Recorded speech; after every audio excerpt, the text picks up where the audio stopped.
কোরআনের মাহফিলের মধ্যে আসছি আল্লাহর বান্দি, আর কোনদিন করব না স্বামীর সাথে বন্দি। কোরআন হাদিসের কথা শুনে বাড়ি চলে যাবো হইয়া আল্লাহর খাতি বান্দি। আল্লাহ কয় বান্দারে কোরআন শরীফ তো বসে বসে পড়ো, তারপরে তুই মর, আমি আল্লাহ এতই কি হব তোমাদের পর। যখন বাপের বাড়িতে যখন একটা মেহমান আসে, কুটুম আসে, এই কুটুম পাইলে আমরা পরিবাদান আদর। এবার মেহমান মনে করে আমাদের বড় কদর, এরপরে পাইলে দেয় বাদান 82 চাদর। আর তো মনে করে হাই রে আমার বড় কদর, এরপরে আনে বাদান খানা, একটাও তো ডাকনা ছাড়া না। খাবারের পরে বাদান দেয় দই, খায়া তো বাদান হইসই, এরপরে দেয় বাদান পেপসি কোকো কোলা, খায়া তো মনের মধ্যে বাদান দেয় দোলা, এরপরে খায় বাদান একটা পান, খায়া তো মনের মধ্যে আছে বাদান গুনগুনি গান। তারপরে খাইয়া কাজা হাকিম পরিচয় দা, শরীর তার ঘামিয়া যায়, বুঝায় আমি বড় মজদা।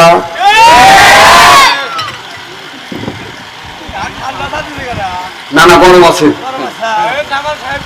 হ্যাঁ জামাল ভাই তুই পান দেওয়া শুরু করলে।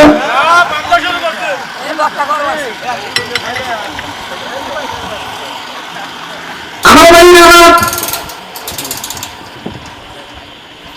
কি হলো বাবা? লা ইলাহা ইল্লাল্লাহ, লা ইলাহা ইল্লাল্লাহ, লা ইলাহা ইন কোলে মারা বন্ধু বেলা, আকাশে লাগবে মরণ বেলা, এই কোলে মা মুসানিতে কবর হবে তোমার জানা। লা ইলাহা ইল্লাল্লাহ। আমার ভাইরা একদিন জিবরাইল আলাইহিস আল্লাহ রাব্বুল আলামিন জিবরাইল আলাইহিস সালামকে বলল, জিবরাইল তুমি আমার বন্ধুর কাছে যা, দেখো আমার বন্ধুর মন খারাপ, আমি আল্লাহ আমার ভালো লাগে না। আমার বন্ধুর কিসের অভাব? টাকার অভাব, পয়সার অভাব, নারীর অভাব, গাড়ির অভাব, এমন কোন জিনিসের অভাব পড়েছে, সব আমি অভাব দূর করে দেবো। সুবহানাল্লাহ। জিবরাইল আলাইহিস সালাম এসে হাজির হয়ে গেল, মুহাম্মদ হাই গিবনা গোপ্তা তানা গোপ্তা জিবরাইল, জিবরাইল হাই গিবনা গোপ্তা তানা গোপ্তা রব্বুল জলিল। আল্লাহু আকবার। জিবরাইল আলাইহিস সালাম এসে বলে, ইয়া রাসূলুল্লাহ, ইয়া হাবিবাল্লাহ, আপনার মন খারাপ, আল্লাহ সহ্য করতে পারেন। আপনার কিসের অভাব? টাকার অভাব, পয়সার অভাব, নারীর অভাব, গাড়ির অভাব, এমন কোন জিনিসের অভাব পড়েছে, আল্লাহ সব অভাব দূর করে দিবে। জিবরাইল আলাইহিস সালাম যখন এই কথা বলেন, আমার নবী বলে, জিবরাইল রে, টাকা পয়সা, নারী গাড়ির কোন জিনিসের অভাব না, কবরের মধ্যে আমার উম্মতের কি হবে এই চিন্তায় আমি নবী অস্থির। সিল্লাকান আল্লাহু আকবার। আমার নবী বলে, জিবরাইল রে, কবরের মধ্যে আমার উম্মতের কি হবে সেই চিন্তায় আমি নবী অস্থির। জিবরাইল আলাইহিস সালাম আমার নবীকে নিয়ে বনি সালমানের কবরের পাশে গেলেন, যাইয়া ডান পাকা দিয়ে হালকা আঘাত করলেন আর বললেন, কুম্বি ইজনিল্লাহ, আল্লাহর হুকুমে আল্লাহর বান্দা জিন্দা হয়ে যা। দেখা গেল কবরের মাঠে ফাটতে লাগলেন, লাফাতে লাগলেন, কবরের মধ্যে থেকে আল্লাহর একটি বান্দা বাদান বের হয়ে আসলেন। এত সুন্দর চেহারা, মনে হয় তার চেহারা দিয়ে বাদান নুন চুমকিছে।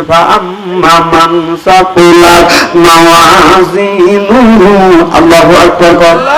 এই দৃশ্য দেখানোর পর নবী চা দেখলেন, এত সুন্দর চেহারা, মনে হয় চেহারার থেকে বাদান নুন চুমকিছে। এই দৃশ্য দেখানোর পরে পাখা ধরা হালকা আঘাত করলেন, আল্লাহর বান্দা কবরের মধ্যে বাদান চলে গেলেন। কিছু দূর আগা যাইয়া আবার কবরের পাশে দাঁড়াইয়া ডান পাখা দিয়া হালকা আঘাত করলেন আর বললেন, কুম্বি ইজনিল্লাহ, আল্লাহর হুকুমে আল্লাহর বান্দা জিন্দা হয়ে যা। দেখা গেল কবরের মাঠে থাকতে লাগলেন, লাফাতে লাগলেন, কবরের মধ্যে থেকে আল্লাহর একটি বান্দা বাদান বের হয়ে আসলেন। এবার আমার নবী লক্ষ্য করে দেখে এমন একজন মানুষ বের হয়ে আছে, এত কালো, এত কালো, বেগুন চুলার মধ্যে দিলে যেমন রং হয় ওই রকম কালো কুস্তি মানুষ বাদান বের হয়ে আসলেন। মৌত কাউসুল কুল্লু নাফসিন শাদিবু, মৌত কাউসুল কুল্লু নাফসিন শাদিবু, আল কবর বাইতিন কুল্লু নাফসিন দাখিলু। আমার ভাইরা, এত কালো মানুষ, আল্লাহ নবী বললেন এত কালো কেন? নবীকে এই দৃশ্য দেখানোর পরে পাকা দ্বারা হালকা আঘাত করলেন, কবরের মধ্যে আল্লাহর বান্দা চলে গেলেন। আল্লাহ নবী বললেন জিবরাইল রে, দুইটা মানুষের কারণ আমি বুঝলাম না, আমারে তুমি একটু বুঝাও। জিবরাইল আলাইহিস সালাম বলে, ইয়া রাসূলুল্লাহ, ইয়া হাবিবাল্লাহ, প্রথম নম্বরে যেই মানুষটাকে দেখানো হলো, এই মানুষটার জীবনে কোনোদিন নামাজ ছাড়ে নাই, রোজা ছাড়ে নাই, হজ ছাড়ে নাই, যাকাত ছাড়ে নাই, আল্লাহর বিধিবিধান মেনে চলেছে, আর ধর্ম নিরপেক্ষ মতবাদকে ঘৃণা করেছে। এই জন্যই আমার আল্লাহ কবরটা ফুলের বাগান বানাইছে। আল্লাহু আকবার। ও মাইয়া পাগি গায়রাল ইসলাম, ইসলাম ছাড়া অন্য কোন তন্ত্র জাতীয়তাবাদ ধর্ম নিরপেক্ষ মতভেদ কেউ যদি কায়েম করে, পালি ওর নামাজ রোজা হজ আর যাকাত আল্লাহর দরবারে কবুল হবে না, হইতে পারে না, অসম্ভব না। ওহুয়া ফিল আখিরাতি মিনাল খাসিরিন। আল্লাহর আদালত ওই মানুষটা বাদাম বিভক্তর কাতারে দাঁড়িয়ে দেখে বলি, ইয়া রাসূলুল্লাহ, ইয়া হাবিবাল্লাহ, এই লোকটা কোনোদিন নামাজ ছাড়ে নাই, এই লোকটা কোনোদিন রোজা ছাড়ে নাই, এই লোকটা কোনোদিন যাকাত ছাড়ে নাই, এই লোকটা আলেম ওলামার পিছনে থেকেছে, আলেম ওলামার কথা শুনেছে, আল্লাহর তরিক অনুযায়ী চলেছে, রাসূলের সুন্নাত অনুযায়ী চলেছে। এই জন্য আল্লাহ কবরের মধ্যে কবরটা ফুলের বাগান বানাইছে। আল্লাহু আকবার। আমার নবী বলে, দুই নাম্বার লোকটার কারণ কি?